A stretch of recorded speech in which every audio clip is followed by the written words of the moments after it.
받고 당했고 피해자인데.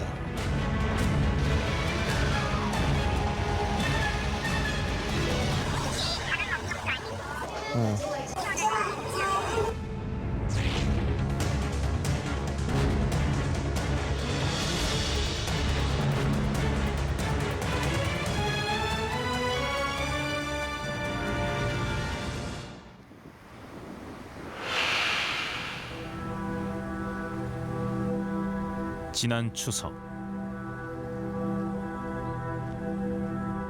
우리는 한 소년을 만났습니다. 올해 17살의 성진입니다. 아빠와 떨어져 잠시 쉼터에서 생활하고 있다는 성진이. 명절을 맞아 가족처럼 돌봐주는 아주머니 댁을 찾았습니다. 부모님 댁에 왔네? 네, 추석이니까. 여기 오니까 더 좋아? 그쵸.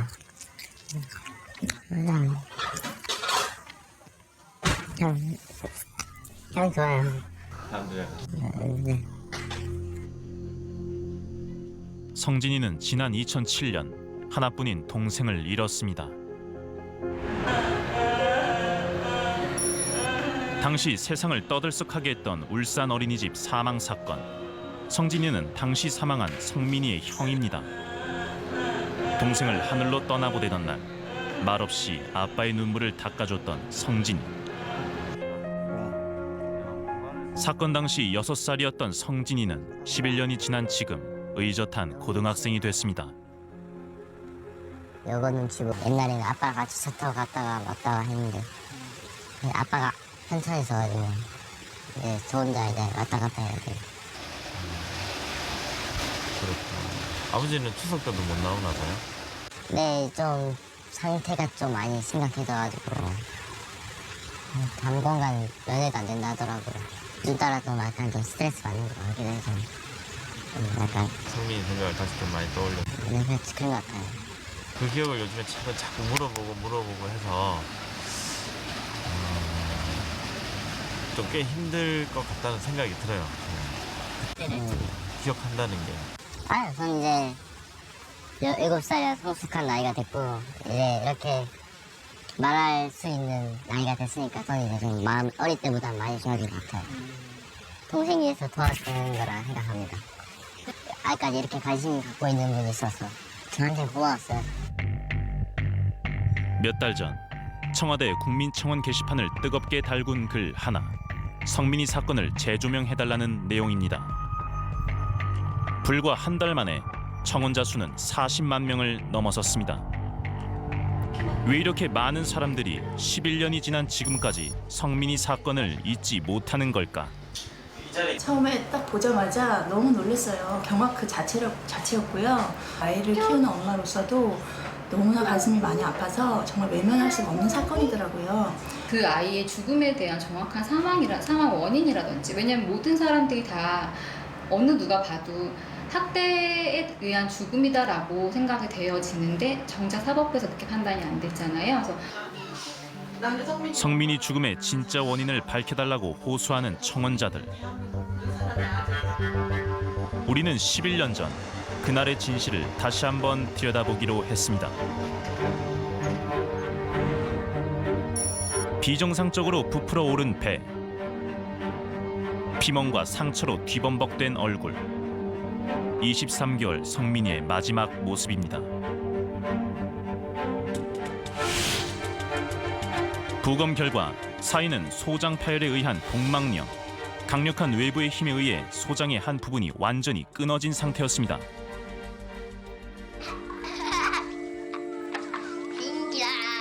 23개월 성민이는 부모의 이혼 후 24시간 어린이집에 맡겨졌습니다.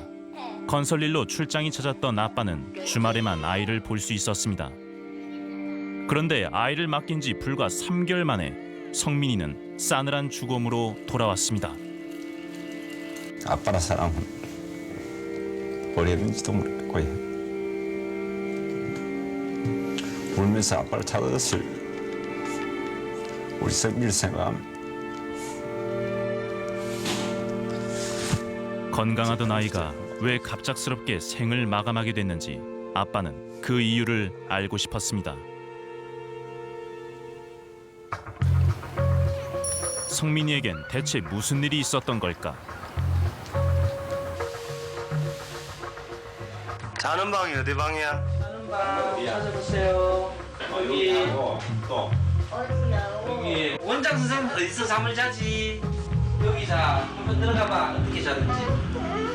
무서워. 들어가면 혼나나? 사건의 유일한 목격자였던 형 성진이는 현장 검증 당시 이상한 말과 행동을 했습니다. 이거요. 거미밑에요. 단단 달려요. 거기 걷어요. 뛰어요. 아저씨. 누가 이렇게 달려다녀요. 이거. 어떻게? 어떻게 했어? 이렇게 해서 승민이 손을 잡고 그랬어? 배를 때리는 모습을 흉내내기도 했습니다.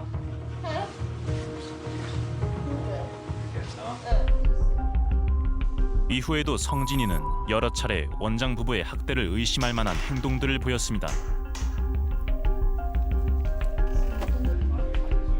하지만 단 한 번도 아이를 폭행한 적이 없다는 원장 부부. 사망 원인은 다른 데 있다고 주장했습니다. 피아노 떨어진 다음 날이다. 그때 다르잖아. 성민이가 피아노에서 떨어질 때 배를 부딪혔고 그로 인해 장이 파열된 거라 주장한 겁니다. 피아노에서 추락한 것 때문인지 아동 학대에 의한 것인지 사망 원인을 놓고 대립한 유가족과 원장 부부. 1심에선 원장 부부의 손을 들어줬습니다. 성진이의 진술을 아동 학대의 증거로 신뢰할 수 없는 반면 몸에 난 멍자국의 위치를 볼 때 피아노에서 추락해 소장이 파열됐을 가능성이 높다는 겁니다. 이어진 항소심과 대법원 재판. 원장 부부의 아동 학대 혐의가 일부 인정됐습니다. 하지만 상해치사 혐의에 대해서는 무죄였습니다. 학대 사실이 인정된다 하더라도 사망 원인으로 단정 지을 수 없다는 것. 원장 부부에겐 각각 징역 1년 6월이 선고됐고 원장 남편은 집행유예로 풀려났습니다. 재판 결과를 쉽게 납득하지 못했던 성민이 아빠 이상윤 씨. 그는 현재 어떤 삶을 살고 있을까?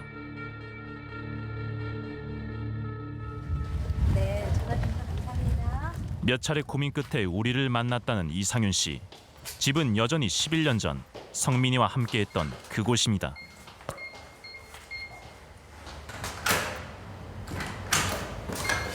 하지만 현관문 비밀번호가 기억나지 않을 만큼 이곳을 오랫동안 떠나 있었다고 합니다.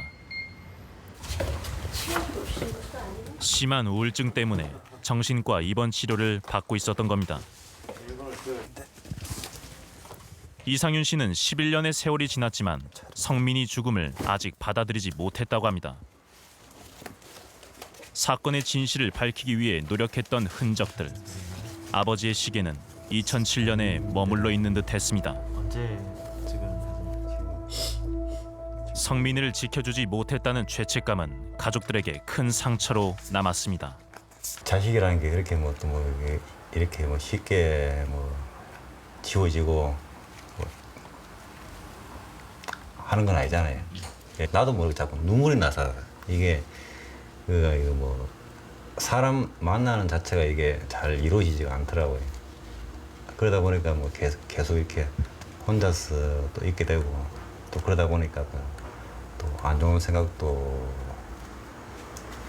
몇 번 했고 이렇게 애가 하나 있어서 또 쉽지가 않더라고요. 그래서 지금 치료받고 있습니다. 아빠와 떨어져 생활하는 성진이에게 늘 미안한 마음이라는 이상윤 씨. 오랜만에 만난 아들을 위해 손수 밥상을 차립니다. 성진을 위해서라도 이제는 과거의 일들을 모두 떨쳐버리고 싶다는 아빠. 하지만 성진이에게도 6살 시절의 기억은 지울 수 없는 고통이라고 합니다. 악몽을 꿨죠. 정확히 초3 2학기 때였어요.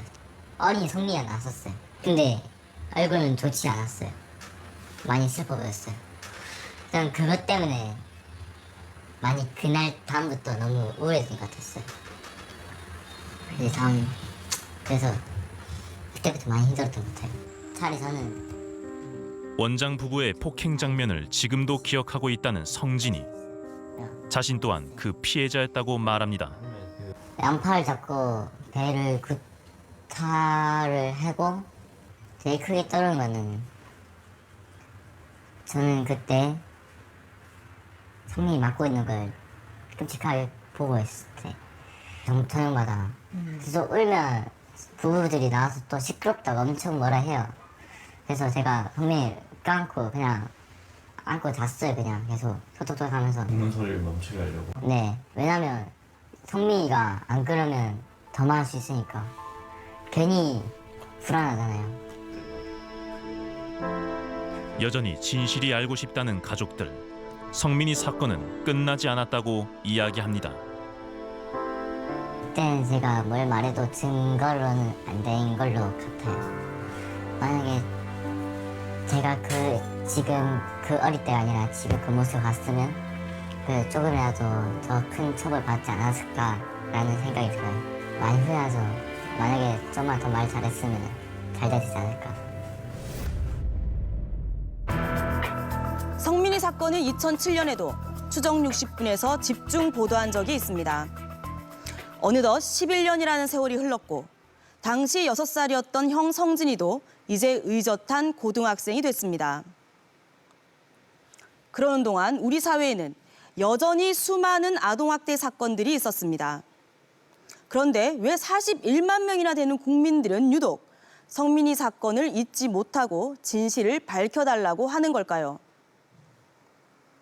41만 국민들의 요청에 따라 추정 60분이 다시 들여다본 성민이 사건에는 석연치 않은 점이 많았습니다. 이미 대법원까지 판결이 난 사건이지만 여전히 풀리지 않는 의혹들. 우리는 그것들을 다시 철저히 검증해 보기로 했습니다.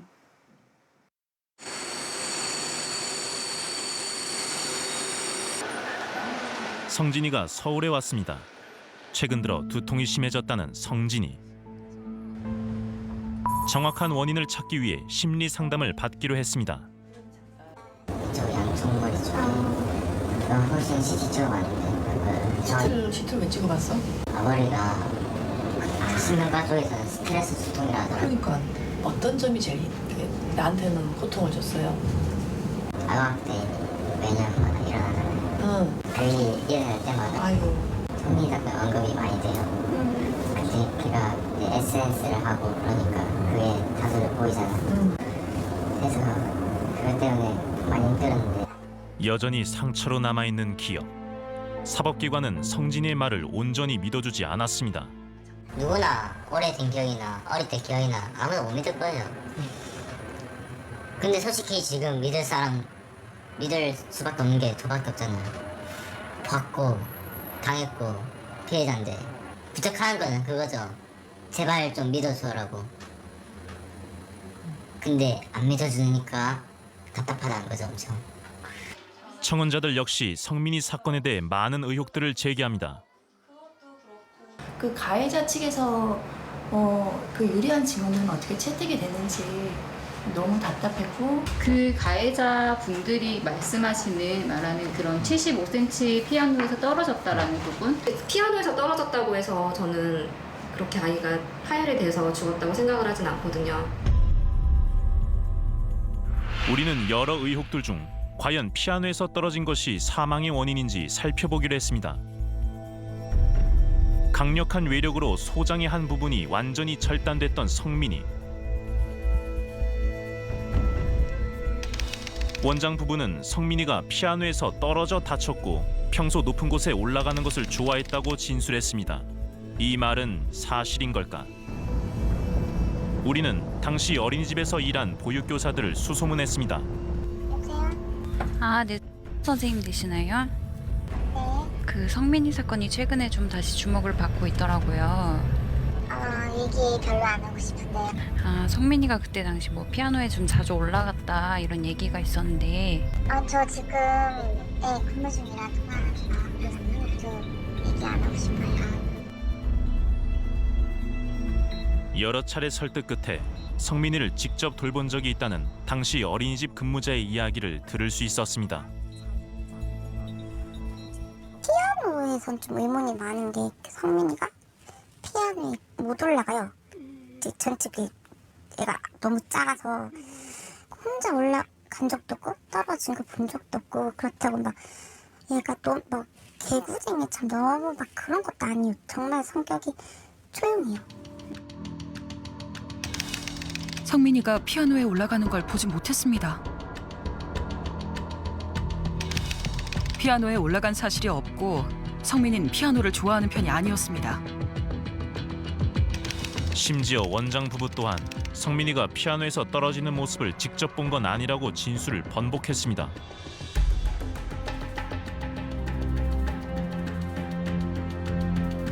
원장 부부의 주장이 사실이라고 해도 의문은 남습니다. 피아노에서 떨어져 소장이 파열될 수 있는가 하는 문제입니다. 우리는 당시 어린이집과 똑같은 환경을 재현해 보기로 했습니다. 저희가 피아노 무대를 하나 찾고 있는데. 예. 오래됐어요, 이건. 나온 지가.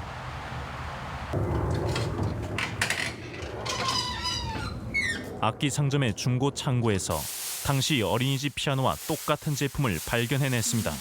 요거 세트는 요거예요. 요거 다리. 다 다리가 똑같으니까. 네. 얘는 그럼 원래부터 이렇게 원래 질짝이. 원래. 가죽이 이렇게 씌어져 그렇죠. 있나요? 원래. 부드러운 가죽 커버가 덧대어 있는 의자. 덮개까지 씌우니 사진 속 피아노와 모습이 일치합니다. 우리는 원장 부부의 주장을 검증해 보기로 했습니다.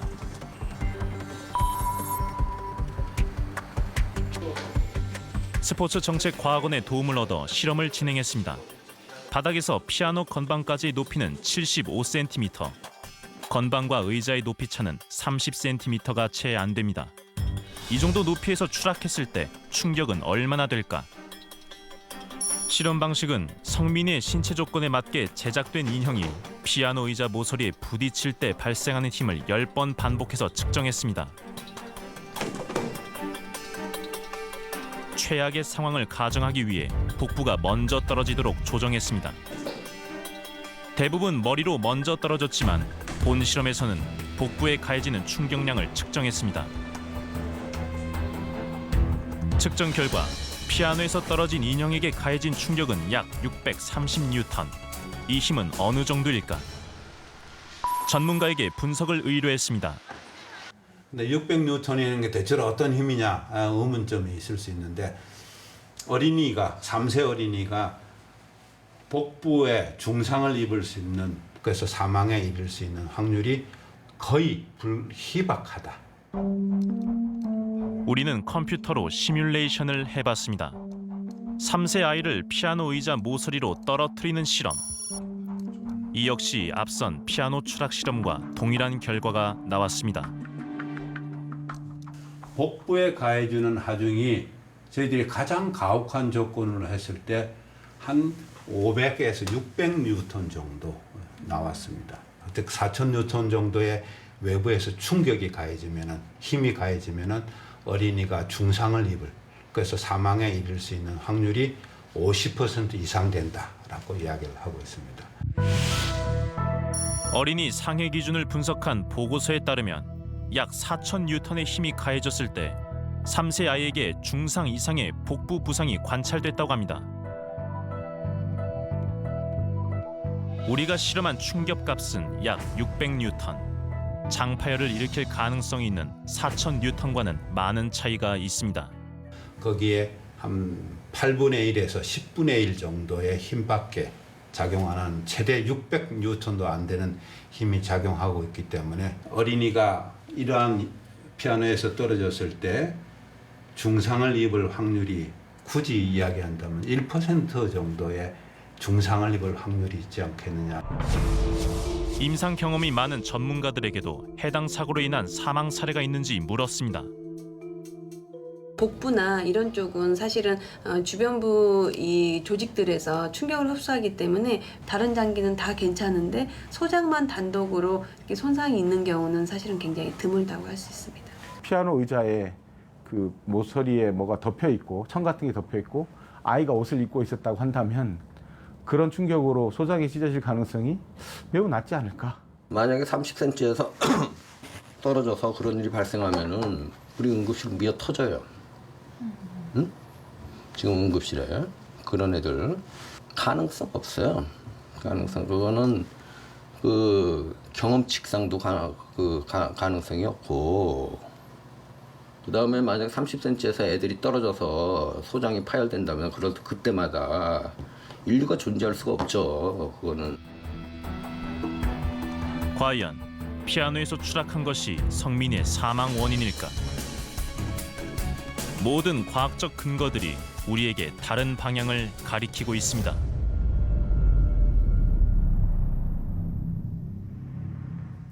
수사 초기부터 마지막 재판까지 원장 부부가 성민이의 사망 원인으로 지목한 것은 피아노였습니다. 바로 이것이 문제의 피아노와 같은 모델의 피아노입니다. 여러분이 보시기엔 어떻습니까?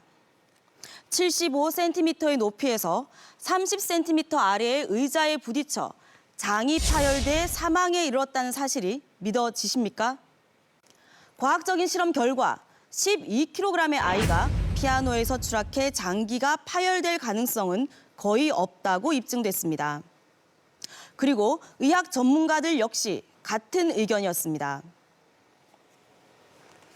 하지만 11년 전 수사에서는 이 부분에 대해서 제대로 된 검증조차 하지 않고 원장의 진술을 그대로 받아들였습니다.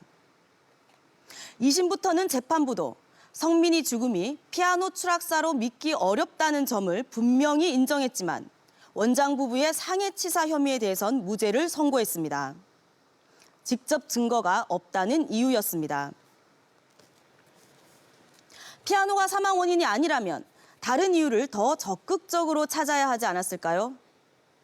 우리는 취재 과정에서 원장 부부의 아동 학대를 의심할 수 있는 또 다른 정황을 발견했습니다. 원장 부부는 사망 당일까지 성민이 건강에 특별한 문제가 없었다고 진술했습니다. 하지만 부검 결과 성민이 소장이 파열된 건 최소 사망 3일 이전. 소장이 파열된 후 죽기 전 며칠 동안 성민이에겐 과연 아무 일도 없었던 걸까?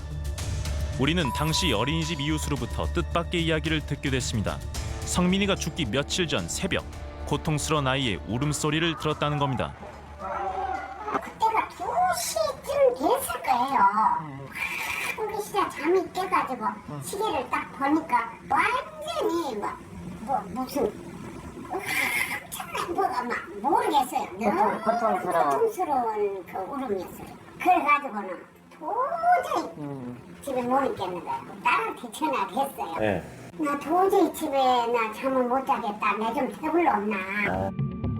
소장 파열로 인한 복막염이 발생하면 어떤 증상이 나타날까?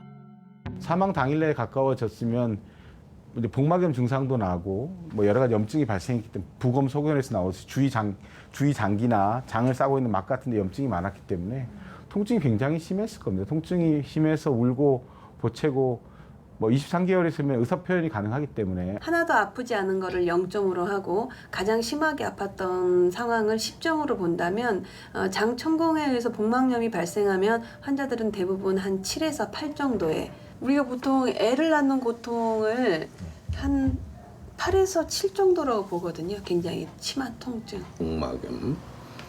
염이라는 글자가 불화자가 2개 들어가죠. 불덩어리 배에 가지고 있다고 생각하시면 돼요. 그 고통은 말할 수 없어요. 그 복막염 생기면은 충수염만 생겨도 환자가 끙끙거리면서 침대에서 웅크리고 다리가 가슴에 오고 이렇게 하고서 웅크리고서 참느라고 끙끙거리는데 통증을 안 느낄 수는 없죠. 원장 남편은 사망 당일 멍치를 위해 성민이를 소아과에 데려가려 했다고 합니다. 함께 집을 나선 시간은 오전 10시.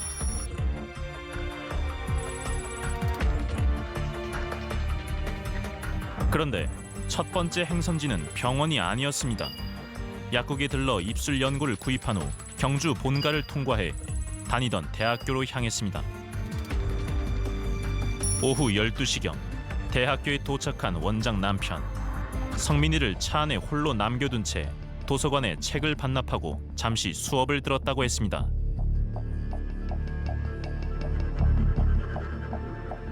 하지만 볼일을 보고 돌아왔을 땐 성민이가 잠에서 깨 차 안에서 토를 했다고 합니다.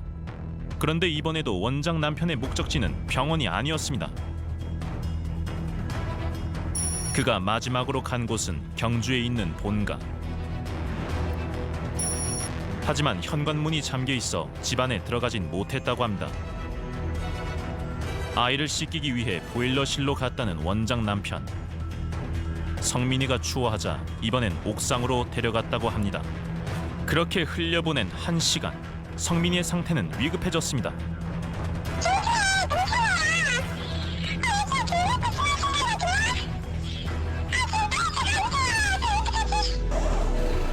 하지만 응급실에 도착했을 땐 성민이는 이미 사망한 뒤였습니다. 원장 남편은 왜 성민이를 처음부터 병원에 데려가지 않은 걸까? 본가에서 차로 불과 2분 거리, 그가 당초 가려고 했다는 소아과가 있습니다. 아직도 운영 중인 그 소아과 의사에게 사망 당시 성민이 사진을 보여줬습니다. 딱 이런 상태로는 그 당장 응급실로 보내지. 내가 여기서 진료를 하나씩 보내겠어. 여기 올 수준에 이미 소아과에서 치료할 수 있는 상태가 아니었다는 겁니다. 소장 파열로 사망한 성민이. 그런데 얼굴 곳곳에 심한 멍과 상처들이 있었습니다. 양 손등에서도 발견된 멍자국. 입술과 잇몸을 연결하는 부위도 찢어져 있었습니다. 이게 사실은 이 얼굴의 상처를 보면 이거는 넘어져서 생겼다고 보기 어려워요. 왜냐하면 이 눈두덩 주변에 골고루 퍼져 있고 이 표피박탈이 한쪽만 생긴 게 아니라 보통 넘어지면 생기면 한쪽만 생기는데 보시면 아래쪽, 양쪽 가축 다 생겨 있어요. 손등은 뭔가 체벌에 대한 방어, 손바닥은 체벌에 의한 것, 뭐 이렇게 보여지고요. 이 입안 안쪽에 있는 설소대라는 것도 이렇게 그걸 때렸을 때 많이 발생하거든요. 그래서 어린애들 같은 경우 이렇게 잘못 때리면 이렇게 이 안에가 찢어져요. 성민이의 마지막 모습을 그래픽으로 재현해봤습니다. 몸 곳곳에 난 시기가 다른 멍과 상처. 원장 부부는 피아노에서 떨어지고 바닥에 넘어져서 생긴 것이라고 말했습니다. 과연 그 주장은 합당한 걸까? 아동학대인 경우에는 그 확실한 증거가 있는 경우가 거의 없습니다. 근데 이번 경우 같은 경우는 굉장히 확실한 증거입니다. 시기가 다른 상처가 여러 군데 있으면 그 이제 뭐 거진 99% 이상 아동학대입니다. 그러니까 한 사람이 살아가는데 인생에 있어서 한번 겪기도 힘든 그런 외상이 시기가 다른 것이 한 어린애한테서 나타났을 때는 설명할 수 있는 것이 누군가 계속해서 외상을 줬구나로 설명할 수밖에 없죠. 성민이 몸에 남겨진 아동 학대의 증거들. 전문가들은 장파열 역시 같은 맥락에서 봐야 한다고 말합니다. 소장파열이라든지 이런 걸 보면 어찌되었든 이걸 유발한 근본 원인은 외력입니다. 복부에 가려진 외력입니다. 그러면 이 외력이 왜 생겼나? 이 작은 아이한테 사고냐 아니면 소아학대냐가 원인인데 이 모든 정황 의학자로서 봤을 때는 다른 폭행의 흔적이 여러 군데서 관찰된다고 보면 복부에 있는 손상은 이런 다른 사람에 의한 외력에 의해서 발생됐다고 보고 소아학대의 가능성을 우선적으로 추단하는 것이 합리적이라고 봅니다. 한 논문에 따르면 사고로 인한 장파열은 8%, 학대로 인한 경우는 65%였다고 합니다. 소장 천공 환자를 분석한 연구에서도 추락이 원인인 경우는 한 건도 없었습니다. 아이가 갑자기 사망해 병원 한 번 가지 못했다는 원장 부부의 수상한 행적. 전문가들은 성민이의 몸에 남은 상처가 이 의문에 대한 답이 될 수 있다고 이야기합니다. 응급의학과 대부분의 전문의가 그렇고 소아과 전문의, 만약에 이 상태로 최초에 손상을 입었을 때 데려갔다 그러면 누구나 봤을 때 이건 아마 소아학대를 강력히 의심할 거고 경찰에 수사를 의뢰했을 것 같습니다. 아마도 그게 추론컨대 늦게 데려간 원인이 될 수도 있다. 죽기 전까지 굉장히 고통스럽게 숨도 못 쉬고 아파하고 배가 많이 불렀을 거예요. 먹지도 못하고. 그 상태에 병원에 못 데리고 간 거는 여러 군데 상처가 너무 심했기 때문에 아동학대로 뭐 기소될 걸 뻔히 알았을 겁니다. 그래서 아마 멍이 조금 나쁘면 병원에 가려고 기다리다 사망한 거 아닌가 이렇게 싶고요. 한마디로는 의료 방임이라 그러죠. 그것도 아동학대의 한 분야 중에 하나지만 죽어가는 애를 보고 병원에 안 데리고 가고 지켜본 거는 매우 잔인한 일입니다. 원장 부부의 당일 행적은 수사 당시 부부의 진술을 그대로 따라가 본 것입니다. 그리고 그 동선을 따라가 보면 중요한 단서가 발견됩니다. 원장 부부가 뭔가를 숨기려 했다는 깊은 의혹입니다. 이상한 것은 이뿐만이 아닙니다.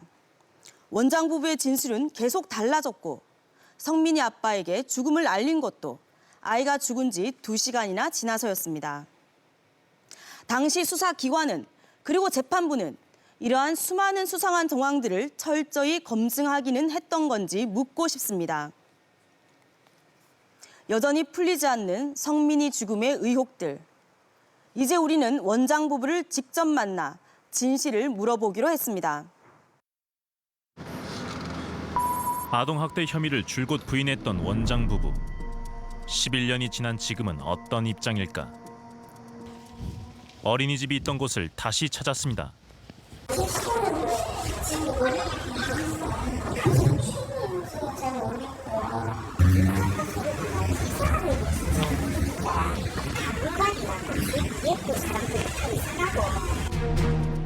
원장 부부의 소식을 알지 못한다는 주민들.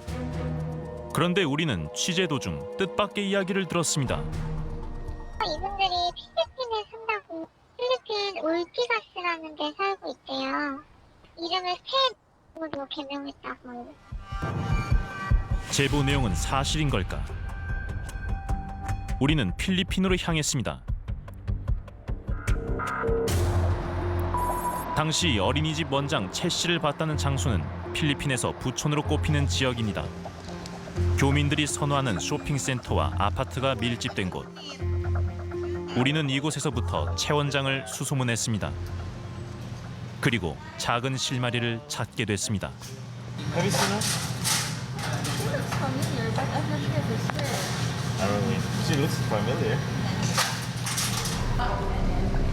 채 원장의 얼굴을 기억하는 사람은 또 있었습니다.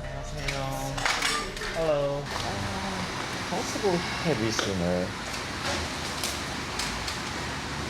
Yes. Maybe she come sometimes, sir. Come here. Sometimes. When did you see her for the last time? Maybe last week. Last week? Yes. For sir, manicure. 이가 딴 게 아니라 가게 주인에게 좀 더 자세한 이야기를 물었습니다. 양쪽의 입장을 다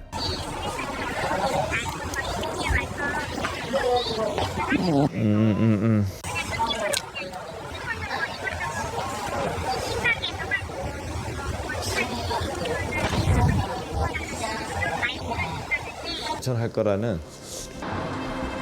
채 원장이 유치원을 하려고 했다는 말은 사실일까? 채 원장을 안다는 한 부동산 업체 대표를 만났습니다. 처음 연락이 오셨던 거는 1월 달경이었고요. 저희 사무실에 오셔서 만남이 이루어진 건 2월 초에 만남이 이루어졌었고요. 유치원을 할 수 있을 만한 공간들을 저희가 찾아서 그 유닛들을 좀 보여드리려고 준비를 해놨던 상태였고요. 그는 우리에게 채 원장을 위해 작성했던 문서들을 보여줬습니다. 하셨던 거죠. 유치원 후보지 2곳에 대한 견적서, 그중 한 곳을 계약하려 했다는 겁니다. 300스퀘어미터짜리, 그러니까 한국 평수로 얘기하면 한 100평 조금 안 되는 수준 되고요. 임대료는 그때 당시 이제 33만 페소 정도 되니까 800만 원 정도. 예. 부동산 대표는 해당 장소로 우리를 안내했습니다. 필리핀의 강남으로 불리는 한 지역, 그 중심에 있는 빌딩입니다. 입지 조건이 뛰어나 임대료가 무척 비싼 곳. 하지만 최 원장은 가격에 개의치 않았다고 합니다. 넓은 공간과 탁 트인 전망을 마음에 들어했다는 겁니다. 이쪽 면이 이제 필리핀의 가장 노블레스들이 산다는 곳이거든요. 저쪽에 보시면 이제 세렌드라라고 이제 이렇게 쭉 있는데 지금 현재 가장 비싼 집값이고요. 그러니까 굉장히 뭐 보고 마음에 들어하셨었죠. 여기서 어린이집을 했으면 이 필리핀 지역에서는 굉장히 큰 어린이집. 규모로 보시면요. 거의 필리핀에서는 어린이집으로만 보시면 탑 클래스라고 보시면 되는 거죠. 자기의 퀄리티가 굉장히 높다고 생각을 하셨기 때문에 제대로 된 금액을 받겠다. 그러니까 기왕이면 그 정도 소비가 가능한 곳에 차리겠다라고 말씀하셨던 거죠. 한 명당 지금 70만 원이면 보통 2시간에서 3시간 정도 보시면 됩니다. 하루에 2-3시간? 예, 맞습니다. 뭐 예를 들어서 하루에 그 4타임이면 뭐 280만 원 정도, 그리고 100명 정도만 수용한다 그래도 제가 봤을 때는 2억 8천만 원 정도가 한 달에 버는 금액 정도라고 보시면 되는 거죠. 유치원 운영이 필리핀에서 돈이 되는 사업이라고 말하는 부동산 대표. 최 씨는 한국에서의 경력을 소개하며 깊은 관심을 보였다고 합니다. 대한민국에서 최초로 24시간 운영하는 어린이집을 했었다고 하시더라고요. 그래서 제가 그런 어린이집이 있냐 그랬더니 뭐 본인이 말씀하시는 게 자기가 처음으로 인허가를 받아서 24시간 관련된 어린이집을 했었다라고 얘기를 하시더라고요. 그래서 뭐 규모도 그렇다 보니까 굉장히 크고 좋았었다고 얘기를 하시니까 뭐 저도 사실은 좀 놀랬었죠. 전문가라고 말씀을 하시니까 뭐 믿음도 갔었고 뭐 이분이라면 뭐 필리핀에 오셔서 재력도 있으시고 하니까 좀 잘하실 수 있지 않을까라는 생각을 했었죠. 그런데 성민이 사건이 알려진 이후 최 씨와 연락이 끊어졌다고 합니다. 친한 교민들에게도 한국에서 했던 일을 말하곤 했다는 최 원장. 하지만 우리가 알던 것과 내용이 조금 달랐습니다. 친했을 때 그런 얘기 한 적 있어요. 자기가 그 몬테소리 교육을 되게 철저히 받았는데 근데 저한테는 어떤 식으로 얘기했냐면 엄마들 등살을 못 이겨서 그 유치원은 가깝다고 그렇게 얘기했거든요. 자기가 제일 힘들었던 게 그 엄마들 상대하는 일이었다고. 자기가 애들은 너무 좋아하는데 엄마들 컨트롤하는 게 너무 힘들었다고 그렇게 얘기했어요. 그것 때문에 한국에서도 사업을 닫고 왔다. 네. 우리는 최 원장을 직접 만나보기로 했습니다. 최근까지 그녀가 머물렀다는 아파트. 하지만 아무런 인기척이 없었습니다. 아파트 관계자들에게 그녀의 거취를 확인해봤습니다. Moved out already? When? Last month, last week, I think. Already moving out back to Korea. 최 원장이 이미 이곳을 떠났다고 말하는 직원들. 그런데 뜻밖의 이야기를 들려줍니다. Every time change. Every time change? Every time change, yeah. It's movie. talaga. Shouting or something. Yeah, parang ganun. That's why. 최 씨 집의 가사 도우미가 매번 바뀌었다는 것. 우리는 해당 가사 도우미들을 수소문했지만 그들 중 아무도 취재에 응하지 않았습니다.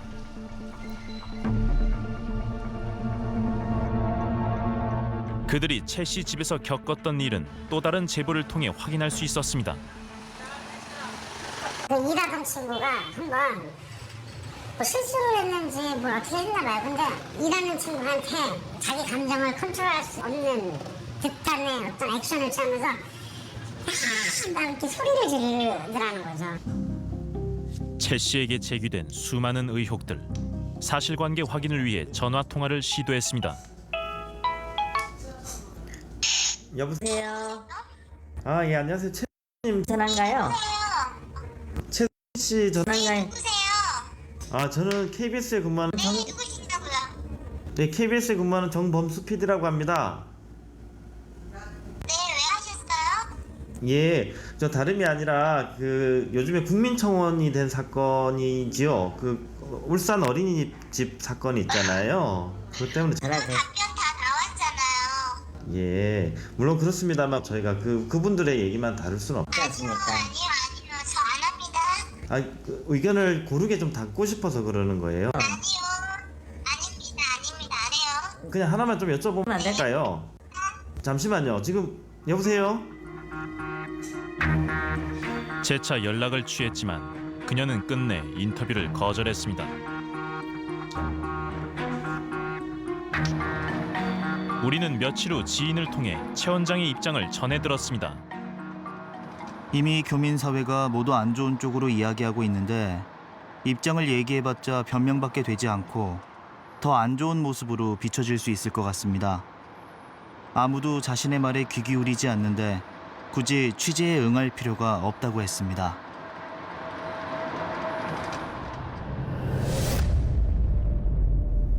사실 원장 부부의 필리핀 행적을 추적하면서 취재진은 많은 고민을 했습니다. 이미 법적인 처벌을 받은 원장 부부에 대해 여론 재판을 하게 되는 것은 아닌지 우려했기 때문입니다. 하지만 취재를 하면서 우리는 또 한 가지 의문이 들었습니다. 이미 끝난 사건이라고 말하는 당시 어린이집 원장. 성민이 가족들은 아직도 11년 전의 악몽 속에서 살아가고 있는데 과연 모든 것이 끝났다고 말할 수 있는 걸까요?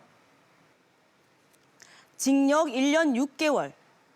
직접 증거가 없다는 이유로 원장 부부가 받은 형량입니다. 증거는 정말 없었던 걸까요? 하지만 성민이 사건에는 분명 목격자가 있었습니다. 재판 당시 유일한 목격자 성민이 형 성진이의 증언은 재판 과정에서 왜 제대로 효력을 발휘하지 못했던 걸까요? 11년 전 추정 60분 팀은 성진이의 증언 능력을 알아보기 위해 검사를 의뢰했습니다. 자신이 본 모습을 충분히 표현할 수 있다는 평가를 받은 성진이 검사 도중 동생 이야기를 꺼냈습니다. 동생 아파? 네. 동생 아프구나. 동생 왜 아파? 뭐요?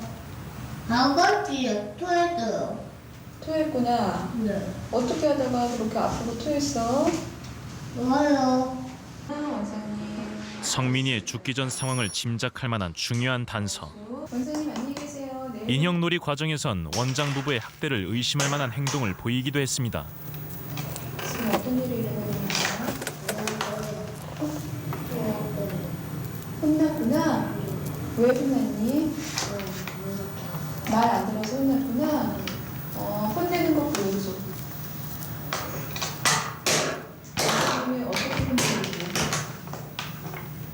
조금 이제 어느 선까지 떨어지긴 하는데요. 이런 진술을 하거나 이거 할 정도는 충분히 진행이 되는 것 같아요. 당시 성진이가 그렸던 가족 그림입니다. 당시에도 이미 동생의 죽음을 알고 있었던 성진이. 배경으로 그린 산은 동생을 묻어준 장소입니다. 전문가는 아이의 진술 능력을 어떻게 평가했을까? 그러니까 이 진술을 못할 정도로 능력이 없는 아이는 아니었고요. 단지 트라우마에 관련된 부분은, 원장 관련 때린 부분은 너무 고통스러워서 회피했는데 그거 자체는 강력한 증거의 의미예요.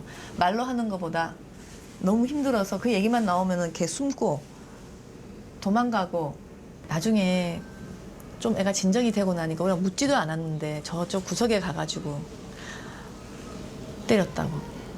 학대 가능성에 대해서 거의 굉장히 높게 봤는데 이게 이제 재판 과정에 반영이 안 됐다는 게 정말 너무 안타까워요. 하지만 또 다른 기관의 판단은 달랐습니다. 성진이의 경우 제한된 지능과 언어 표현으로 진술의 일관성과 신빙성이 낮다는 겁니다. 성진이의 진술 능력은 재판 과정에서 첨예한 문제였습니다. 이런 상반된 평가를 내린 이유는 뭘까? 당시 소견서를 작성했던 정운선 교수를 만나봤습니다. 동생이 만약에 이제 죽는 걸 옆에서 목격한 거잖아요. 어떤 이유든 간에. 그럼 그런 아주 트라우마틱한 상황을 겪었는데 공포와 불안에 질려 있었고. 근데 저한테 뭘 요구하셨냐면 0이냐 100이냐 그렇게 물으셨어요. 그거는 제가 대답할 수 없다고 그랬거든요. 의사들은 60% 뭐 암의 확률이 90%입니다라고 얘기할 수 있지만 법조계에서 90%는 없어. 그러니까 0%인지 100%인지 둘 중에 하나를 골라야 돼. 그렇게 물으면 저는 100%라고 얘기하시면 좋겠어요. 정 교수는 아이에게 제대로 된 진술을 받기 위해 심리적 치유가 먼저 필요하다는 소견서를 작성했습니다. 그런데 그것이 증언력을 떨어뜨리는 역할을 할지는 몰랐다고 합니다. 상처가 남아있죠. 아이밖에 보는 사람이 없고 아이가 유일한 증인이라면 당신들이 아이들한테 안전한 환경을 제공하고 믿을 만한 사람을 제공하고 그 사람들하고 애하고 친할 수 있게 시간을 줘서 그렇게 된 다음에 다시 진술을 받아라. 그 얘기를 하고 싶었던 거죠. 소견서의 내용 중 아동학대 혐의를 단정지을 수 없다는 부분만 유독 강조됐습니다. 하지만 정 교수가 이 소견서에서 말하고자 했던 건 성진이가 심리적 안정을 되찾아야 정확한 진술을 받을 수 있다는 점이었습니다.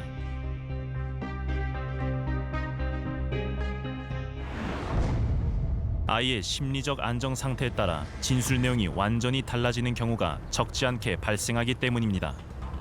칠곡 사건에선 법원이 숨진 어린이 언니의 바뀐 증언을 결정적 증거로 채택해 새엄마의 유죄를 인정했습니다. 의붓 딸을 폭행으로 숨지게 한 이른바 칠곡 계모 아동학대 사건. 가해자는 상해치사죄를 적용받아 징역 15년을 선고받았습니다. 그런데 사건 초기 유일한 목격자였던 언니는 전혀 다른 이야기를 했습니다. 8살 동생을 장파열로 숨지게 한 건 새엄마가 아닌 바로 자신이라고 말했던 겁니다. 새엄마는 잘못이 없고 모두 자신의 책임이라고 진술한 언니. 하지만 심리적 안정을 되찾은 후 마침내 진실에 대해 입을 열 수 있게 됐습니다. 동생이 계모해서 밟혀서 죽은 걸 봤는데 자기가 그 말을 거슬렀다가는 자기도 또 동생처럼 될지 모르잖아요. 새엄마는 구속이 되고 친아버지와도 만나지 않는 그런 그리고 또 정신과 상담을 받으면서 많이 자존감이 회복되고 아 내가 다시 이 사람들에게 돌아가지 않아도 된다. 나를 보호해 줄 사람이 고모가 있다라는 생각을 하게 되니까 사실을 안심하고 사실대로 이야기를 할 수 있었던 거죠. 경찰 조사 당시 원장 부부의 폭행에 대해 이야기했던 성진이. 하지만 진술 조력자도 없이 이루어진 조사. 결국 성진이로부터 동생 사망 원인에 대한 구체적 진술까지 받진 못했습니다.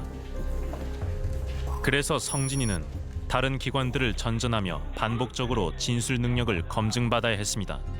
그때마다 낯선 환경에서 고통스러운 기억을 떠올릴 것을 요구받은 성진이. 그 과정에서 점점 더 진술을 번복하고 회피하게 됐습니다. 전문가들은 이러한 상황이 성진이의 증언 능력을 평가하는데 도리어 악영향을 끼쳤다고 지적합니다. 초등 단계에서 조사 절차가 엉망진창이었다라고 밖에는 생각이 안 돼요. 첫 번째에 충분히 많이 훈련된 면담자에 의해 가지고 면담의 규칙을 지켜가면서 면담이 이루어졌어야만 하는데 그러지 않았기 때문에 첫 번째에서 얘기했던 거 두 번째에서 면담 내용이 달라지고 세 번째에서 또 피면담자가 딴소리하고 이렇게 되면 사실은 진술의 일관성이 일단 성립하지 않잖아요. 그러니까 신빙성이 없다고 나올 수밖에 없는 거예요. 그렇게 되면. 초동 수사 실패로 성진이의 증언을 증거로 활용할 수 없게 된 겁니다.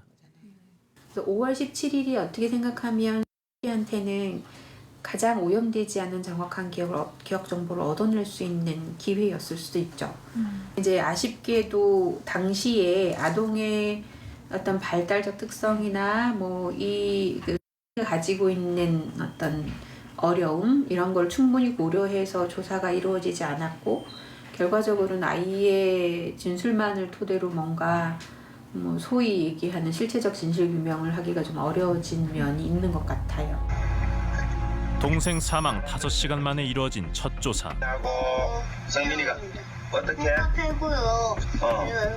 손가 때려. 손가 패. 이거요. 이렇게 어디? 안다리. 올려. 첫 조사에서 놓친 기회. 결국 11년이 지난 지금까지 성민이의 사망 원인은 미스터리로 남게 됐습니다.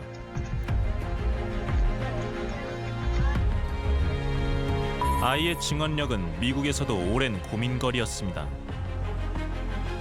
수많은 아동학대 사건에서 가해자를 처벌하지 못하는 문제가 발생했기 때문입니다. There's no other witness. It's just the defendant and the child. And if you do not allow the child to testify, then you'll have a very difficult time getting a conviction. We made many, many mistakes in the 1980s and 1990s where very poorly trained interviewers would get statements from children that later proved to be inaccurate. 아동학대의 결정적 증거, 아이의 진술. 그 증거를 지키기 위한 노력이 변화의 기회를 만들었습니다. There's an integrated review. It includes law enforcement, social services, and mental health professionals. Could be watching through a one-way mirror when the trained interviewer is interviewing the child. And the trained interviewer has an earbud, and they're asking the trained interviewer certain questions. And the interviewer will follow up in a way that is in keeping with the interview protocol so that it doesn't corrupt the child's memory. It's a great opportunity for South Korea. Sad if you could galvanize society, lawmakers, law enforcement, to put into practice the best standards of interviewing children, preparing children, and prosecuting the crimes. 많은 증언 전문가들은 이번 사건의 실체적 진실이 밝혀지지 않은 것에 대해 안타까워했습니다. 결정적 증거가 될 수 있었던 성진이의 진술이 초동 수사 실패와 잘못된 조사 과정으로 법적 증거력을 갖지 못하게 됐다는 겁니다. 여기에는 어른의 말을 아이의 말보다 더 신뢰하는 재판부의 편견도 한몫했을 겁니다. 우리가 성민이 사건에 대해 주목한 이유도 바로 여기에 있습니다. 11년 전보다는 여러 제도들이 보완되긴 했지만 여전히 많은 아동학대 피해자 가족들이 아동의 진술을 증거로 인정받지 못해 힘든 싸움을 벌이고 있기 때문입니다. 아이의 목소리를 잘 듣고 제대로 읽고 가해자를 엄중하게 처벌하는 일. 이것이야말로 제2, 제3의 성민이 사건을 막는 길일 겁니다. 지난달 12일 청와대는 41만 명의 국민 청원에 대해 아동학대에 대한 처벌을 강화하겠다고 답변했습니다. 그런데 바로 어제 또다시 성민이 사건의 진실을 밝혀달라는 국민 청원이 시작됐습니다. 성민이 사건은 아직 끝나지 않았습니다.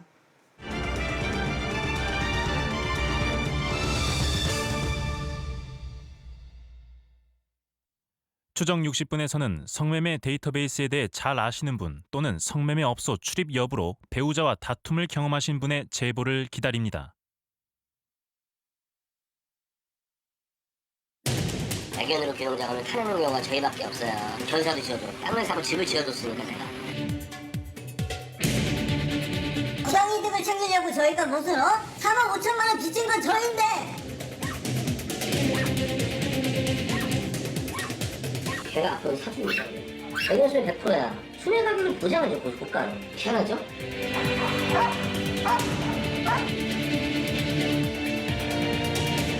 정책 자금을 그냥 찢어 발겨 먹은 거예요. 그냥. 아주 이거는 공짜 돈이다. 좋아서 없는 거죠.